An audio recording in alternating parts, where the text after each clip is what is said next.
7 horas mais 38 minutos, de volta ao Bom Dia Maranhão ao vivo, agora para falar de política.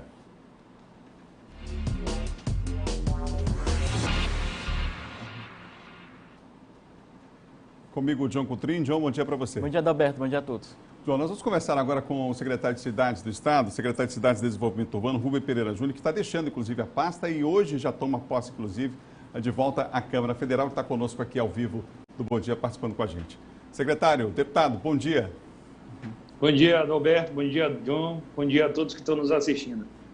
Deputado, você está deixando hoje a pasta da Secretaria de Estado de Cidades e Desenvolvimento Urbano, voltando para a Câmara Federal.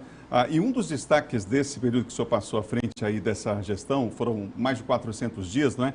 Foi exatamente o programa Nosso Centro, né? Essa semana, antes da sua saída, inclusive, o senhor chegou a anunciar aí a próxima etapa das ações desse programa. Esse, de fato, o senhor destacaria como uma das principais ações desse período? Foi muito importante, Adalberto, essa passagem pela Secretaria das Cidades, porque senão a gente fica maduro na árvore errada.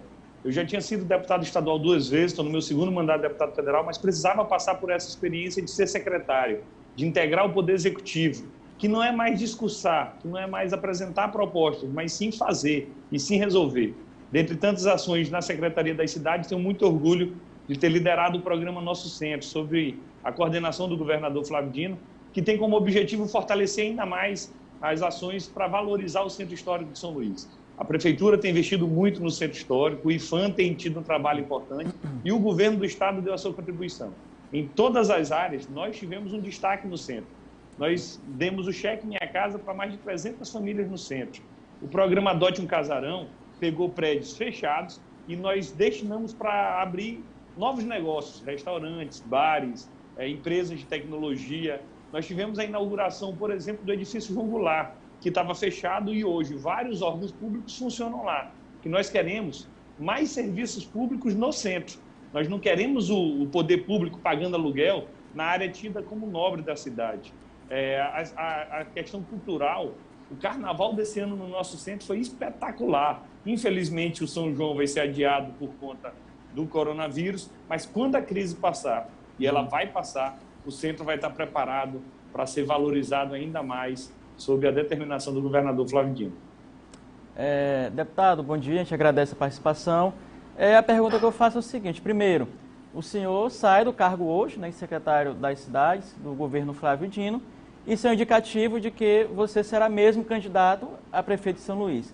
E a segunda pergunta, o senhor volta para a Câmara Federal ou o senhor retorna e depois tira a licença para que o Gaston continue no cargo lá? A tendência nesse momento, John, é desincompatibilizar para não ter nenhum impedimento legal. Definições de candidatura não devem ser feitas agora. A gente está no meio de uma pandemia e o desafio é enfrentar o coronavírus. Nós acreditamos que isso é muito grave, precisa de toda a nossa energia. Mas para ser possível que o nosso partido coloque o nosso nome lá no mês de agosto, eu tinha que me desincompatibilizar agora. A tendência, como tu bem sabes, de fato, eu reassumo o mandato, mas na próxima semana tiro uma licença para me focar única e exclusivamente nessa tarefa partidária. O deputado Gaston Vieira continua, tem feito um mandato lá em defesa do povo brasileiro e também do governo Flávio Dino, e aí nós continuamos a nossa ação voltada para essa estruturação partidária. Nós não vamos ter atos políticos nesse momento, nós não vamos ter caminhada, passeata, nada disso. Isso tudo ficou para trás, antes da pandemia. Mas é momento de estruturar internamente as pré-campanhas, não só em São Luís, mas em todo o estado do Maranhão, e também gestacionar melhor um plano de governo. Porque ao final da pandemia a população não vai ter mais paciência para esperar grandes debates, grandes projetos. Não, o povo quer saber como é que se resolve o problema de imediato. A gente já está ainda na fase da crise sanitária, tem que resolver o problema da doença. Mas daqui a pouco ainda vem a crise econômica e se o gestor não estiver encarando isso de frente, infelizmente, o preço a ser pago pela população mais pobre é muito dolorido.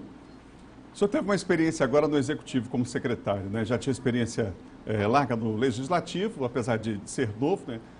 Mas do ponto de vista do Executivo, o que o senhor destacaria como fundamental, características fundamentais em alguém que ocupa um cargo no Executivo, em qualquer esfera, que possa estar alinhado com a expectativa gerada pelas pessoas, pela população?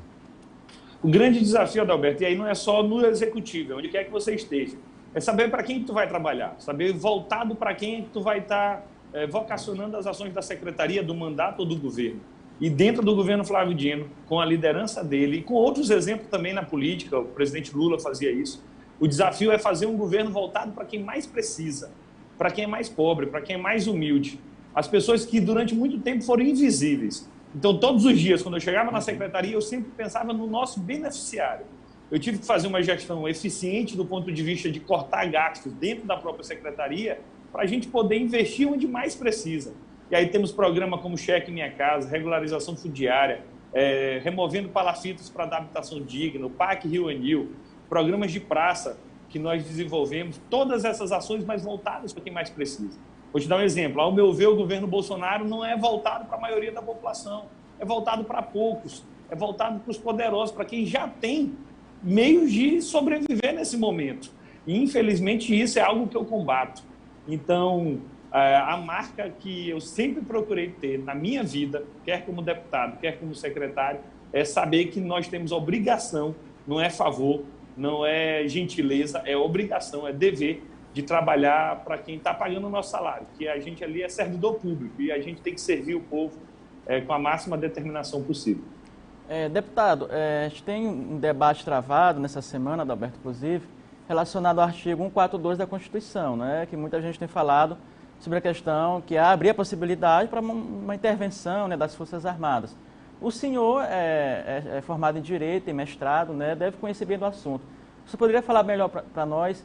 Esse artigo dispositivo disponibiliza, portanto, aí uma intervenção das forças militares em relação à questão da harmonia dos poderes?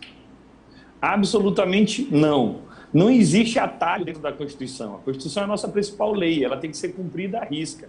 E lá também é determinada a harmonia entre os poderes. Então, o que tem acontecido é que o governo federal, o presidente Bolsonaro, tem usado de muitos subterfúgios, muitas brigas, muita fumaça para esconder a sua incompetência. Hoje, quarta-feira de manhã, o Brasil não tem um ministro da Saúde efetivo. Não tem. A gente está no meio da maior pandemia do século. Milhares e milhares de mortos. Nós não temos um ministro da Saúde. Quem é que coordena, então, as ações para enfrentar o vírus? Ninguém? Quem é que dialoga com os governadores e com os prefeitos? Para teres uma noção, e já não tem ministro da Saúde já há muito tempo, o que é um absurdo. É impossível alguém compactuar com isso.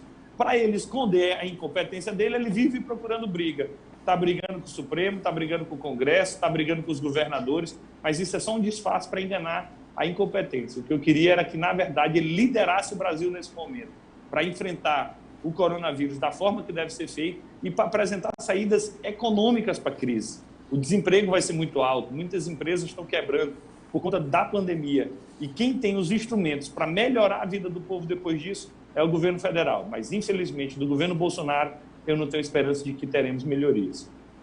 Deputado, obrigado pela entrevista aqui no Bom Dia Maranhão, falando aqui para todo o estado, aqui pela TV Difusora. Obrigado. Eu que agradeço. Bom dia a todos. Aí, portanto, deputado Rubens Pereira